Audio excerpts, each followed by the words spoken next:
¿Quién controlaba realmente el dinero dentro de la Edad Media? Una teoría sobre el gran imperio y las finanzas. Cuando pensamos en la Edad Media, muchas veces imaginamos reyes, castillos, caballeros y guerra. Pero hay una pregunta que pocas veces se hacen en los libros de historia. ¿Quién controlaba el dinero en ese mundo? Porque ningún imperio, que por grande que sea, puede funcionar sin un sistema financiero. Alguien tiene que recaudar impuestos, alguien tiene que pagar ejércitos, alguien tiene que registrar deudas, comercio y metales preciosos. Según la historia tradicional, las comunidades judías de la Edad Media se dedicaron frecuentemente al comercio y a las finanzas, porque en muchos lugares tenían prohibido poseer tierras o ejercer ciertos oficios. Eso los llevó a especializarse en actividades financieras. Pero algunas teorías de historia alternativa proponen una interpretación diferente. Según la llamada nueva cronología, durante varios siglos existió un gran sistema político que conectaba enormes territorios de Eurasia.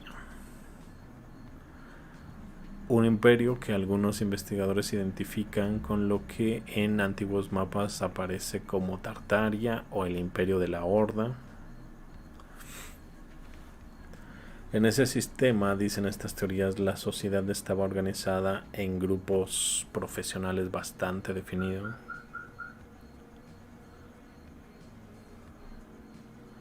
Algo parecido a lo que ocurrió en otras civilizaciones.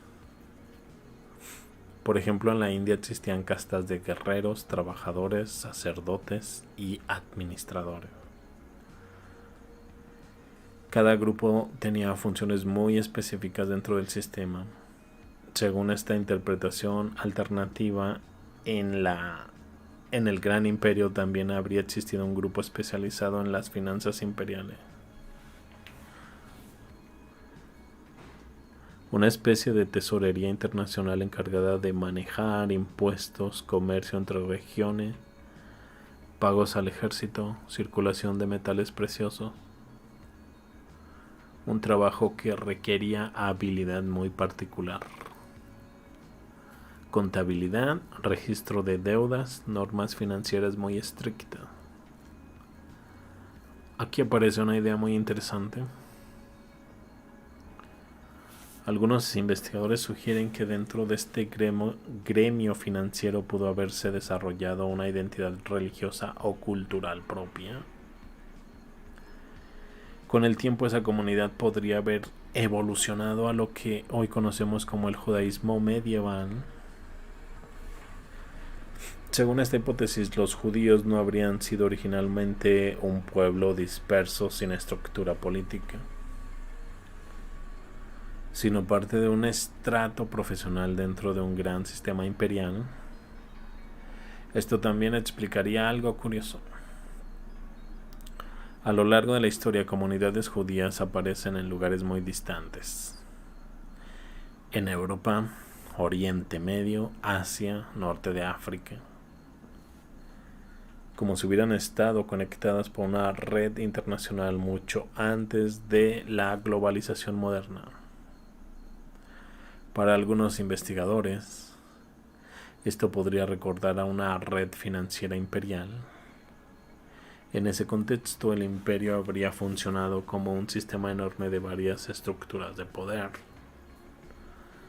Por ejemplo, un aparato militar fuerte, una religión común que ayudara a mantener la unidad, un sistema financiero distribuido por todo el territorio. En esta versión alternativa, el imperio habría tenido incluso dos grandes centros de poder. Uno en la región que hoy identificamos con Rusia y otro en Constantinopla, que durante siglos fue uno de los centros políticos más importantes del mundo. Ambos habrían coordinado el funcionamiento de un territorio gigantesco que se extendía por gran parte de Eurasia. Pero como ha ocurrido muchas veces en la historia, los imperios no duran para siempre. Según esta teoría, cuando ese gran sistema comenzó a fragmentarse entre los siglos XVI y XVII, muchas de sus antiguas estructuras quedaron en una posición complicada. Los gobernadores locales se volvieron reyes independientes. Las religiones comenzaron a dividirse. Y las antiguas redes imperiales quedaron dispersas. En ese contexto, algunas comunidades asociadas con el antiguo sistema, incluidas las comunidades judías, pudieron convertirse en minorías dentro de los nuevos estados europeos. Eso podría explicar por qué en varios países aparecieron fenómenos como los guetos y las persecuciones. Sin embargo, es importante decir algo. La mayoría de los historiadores considera que estas interpretaciones no tienen evidencia suficiente y que la historia del judaísmo es mucho más antigua y compleja. Pero el debate deja una reflexión interesante,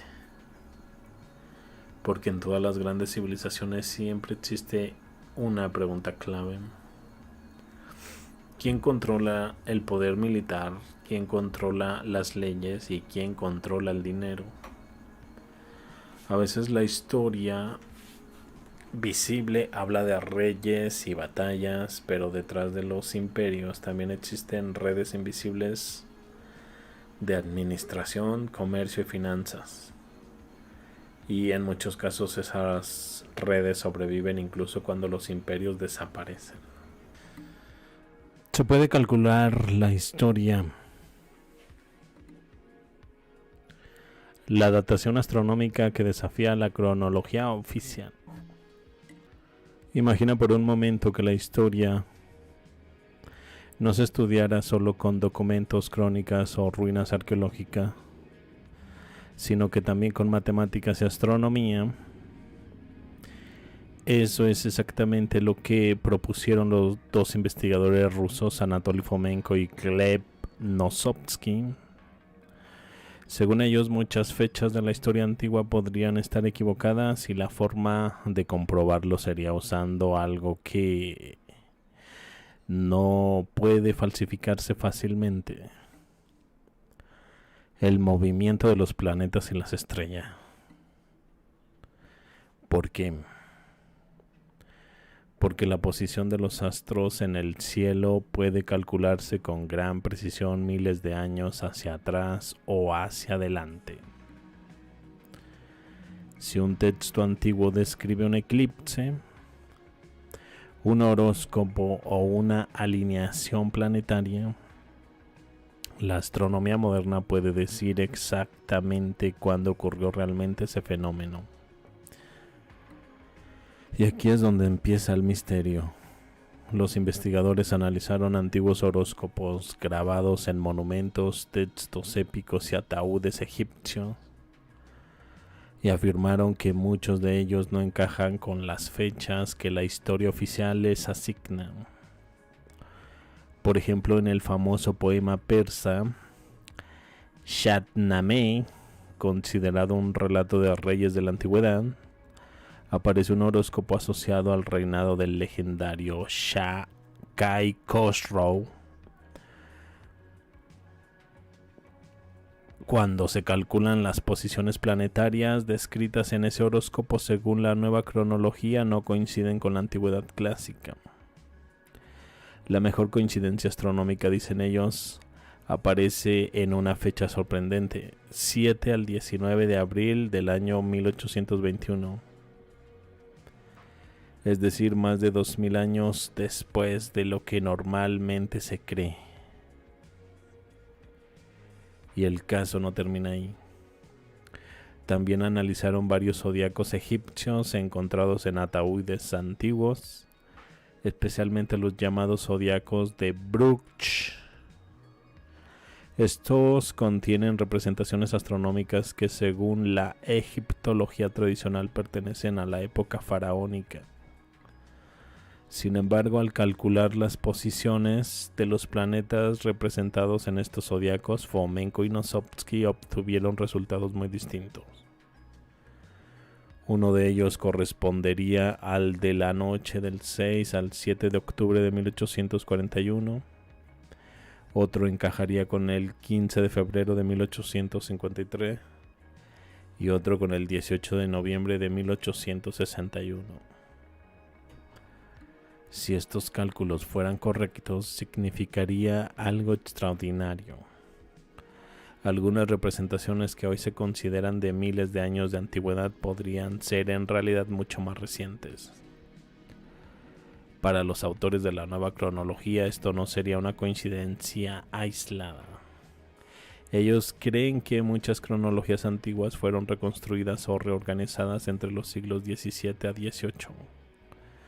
Cuando los historiadores europeos establecieron la línea temporal que hoy enseñan las escuelas. Según esta teoría, parte del pasado habría sido reordenado, duplicado o desplazado en el tiempo, creando la impresión de una antigüedad mucho mayor. Y aquí es donde entra la idea de Fomenko. La verdad histórica puede calcularse. En lugar de depender solo de crónicas que pueden copiarse, modificarse o interpretarse, ellos propusieron usar herramientas matemáticas, estadísticas y astronómicas para comparar textos históricos. Su argumento es que si varios relatos describen los mismos eventos astronómicos, entonces es posible reconstruir la fecha real mediante cálculo científico. No todos están convencidos. De hecho, la mayoría de los historiadores considera estas conclusiones muy polémicas y afirma que las interpretaciones astronómicas de la nueva cronología son discutibles. Pero aún así, la idea plantea una pregunta fascinante. Si los movimientos del cielo son predecibles y verificables, y si muchos textos antiguos contienen descripciones astronómicas, ¿podría la astronomía convertirse en una herramienta para revisar la historia misma? ¿Es posible que algunas cronologías aceptadas hoy sean simplemente interpretaciones construidas siglos después? O, como dicen algunos historiadores tradicionales, ¿estamos viendo coincidencias matemáticas en símbolos que nunca fueron horóscopos reales? Sea cual sea la respuesta, una cosa es segura. La historia que conocemos no siempre fue escrita con telescopio. Pero tal vez el cielo todavía tenga algo que decir sobre nuestro pasado. El misterio de la antigüedad clásica. Durante los siglos XVII y XVIII ocurrió algo curioso en Europa. De repente reyes, nobles y artistas comenzaron a obsesionarse con la llamada antigüedad clásica. Grecia, Roma y los personajes bíblicos aparecieron en pinturas, esculturas, palacios y ceremonias. Las élites europeas estudiaban latín, imitaban templos romanos y llenaban sus salones con dioses mitológicos y escenas bíblicas. Según la historia oficial, esto fue simplemente el redescubrimiento del mundo antiguo. Pero algunos investigadores se preguntan algo inquietante. ¿Por qué esa fascinación apareció tan tarde si esos mundos supuestamente habían desaparecido más de 1000 años? Más de 1000 años, antes. Según la interpretación tradicional, en la pequeña Grecia vivieron grandes filósofos y héroes clásicos, mientras que en Italia floreció Roma y en Palestina ocurrieron los relatos bíblicos. Después todos esos mundos desaparecieron y fueron olvidados durante siglos. Sin embargo, siglos más tarde, Europa comenzó a reverenciarlos con un enorme entusiasmo. Universidades académicas y gobiernos empezaron a tratar estas historias como la base de toda la civilización. La pregunta que surge es evidente. ¿Cómo pudo Europa recordar con tanta precisión una historia que había estado perdida durante más de 1000 años? Algunos investigadores alternativos proponen otra posibilidad. Sugieren que esa admiración por Grecia, Roma y el Israel bíblico no eran simplemente arqueología intelectual, sino un recuerdo transformado de un imperio más reciente. Según esta interpretación, después de la fragmentación de un gran imperio euroasiático en los siglos XVI y XVII, los nuevos estados europeos necesitaban construir una narrativa histórica distinta. En lugar de reconocer ese imperio reciente, comenzaron a trasladar sus símbolos y figuras al pasado remoto, rebautizándolos como parte de una antigüedad clásica. Esto podría explicar por qué el arte del siglo XVIII estaba lleno con referencias clásicas. Palacios, iglesias y salones nobles se decoraban con dioses griegos, emperadores romanos y escenas bíblicas. Las paredes se cubrían con alegorías mitológicas, mientras que en ceremonias públicas aparecían símbolos inspirados en Roma. Incluso fiestas, entradas triunfales y celebraciones oficiales utilizaban figuras de la mitología clásica para representar el poder político. Para la sociedad de la época, aquellas imágenes no parecían historias lejanas y ajenas, sino modelos ideales de autoridad, gloria y legitimidad. Un ejemplo interesante aparece en el Kremlin de Moscú. En ciertas salas del palacio se representan escenas con reyes bíblicos como David o Salomón. Y en esas pinturas el zar ruso era presentado simbólicamente como heredero de esos antiguos reyes. Desde la perspectiva oficial, esto era simplemente simbolismo religioso, pero algunos investigadores consideran que estas representaciones reflejaban la idea de que los gobernantes se veían a sí mismos como continuadores de una tradición imperial mucho más cercana en el tiempo. También resulta curioso que muchas descripciones de la Rusia de los siglos XVI y XVII provengan principalmente de viajeros extranjeros, diplomáticos, comerciantes o cronistas europeos. En cambio, los documentos locales parecen mucho más escasos. La explicación habitual es que en Rusia no existía una tradición histórica tan desarrollada. Sin embargo, otros investigadores sugieren que pudo haber ocurrido algo distinto. Parte de esos documentos pudieron perderse, ser reescritos o reinterpretados durante los grandes cambios políticos de la época. A partir de ese momento se consolidó la narrativa que conocemos hoy. La historia del gran imperio euroasiático quedó transformada en la idea del yugo tártaro, mientras que muchos símbolos imperiales se trasladaron al pasado remoto bajo nombres como Roma antigua, Grecia clásica o Israel bíblico.